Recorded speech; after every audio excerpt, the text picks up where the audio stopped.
హైదరాబాద్లో నిరుపేదల సొంతింటి కల సాకారం చేసేందుకు ప్రభుత్వం అడుగులు వేగవంతం చేసింది.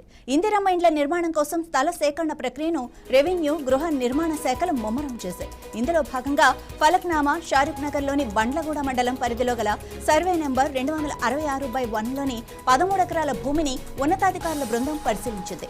మంత్రి పొంగులేటి శ్రీనివాసరెడ్డితో కలిసి మంత్రి అజారుద్దీన్, ఎంపీ అసదుద్దీన్ ఓవైసీ, ఎమ్మెల్యే ముబీన్, వివిధ శాఖల అధికారులు ఈ క్షేత్రస్థాయి పరిశీలనలో పాల్గొన్నారు.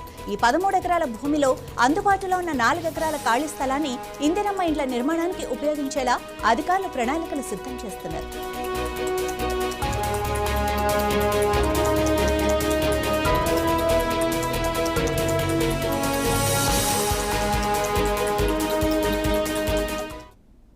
నమస్కారం అండి.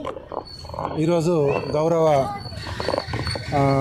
మినిస్టర్ గారు పొంగులేటి శ్రీనివాసరెడ్డి గారు, రెవెన్యూ శాఖ మంత్రులు మరియు గృహ నిర్మాణ శాఖ మంత్రులు గారు, అదేవిధంగా మైనార్టీ వెల్ఫేర్ మినిస్టర్ గారు అజారుద్దీన్ గారు కూడా ఈరోజు విచ్చేయడం జరిగింది. ముఖ్య ఉద్దేశం ఏంటంటే ఇవాళ 266/1 సర్వే నెంబర్లో 13 ఎకరాల 20 గుంటల భూమిలో ఇందిరమ్మ ఇండ్ల నిర్మాణానికై స్థల సేకరణ గురించి 4 ఎకరాలు స్థల సేకరణ గురించి చూడడానికని విచ్చేసి ఉన్నారు. కాబట్టి ఈ స్థలాన్ని పరిశీలించిన తర్వాత పూర్తి నివేదికలు గవర్నమెంట్ పంపాలని చెప్పేసి ఆదేశించినారు. కాబట్టి అదే ఉద్దేశంతో చూడడానికి రావడం జరిగింది.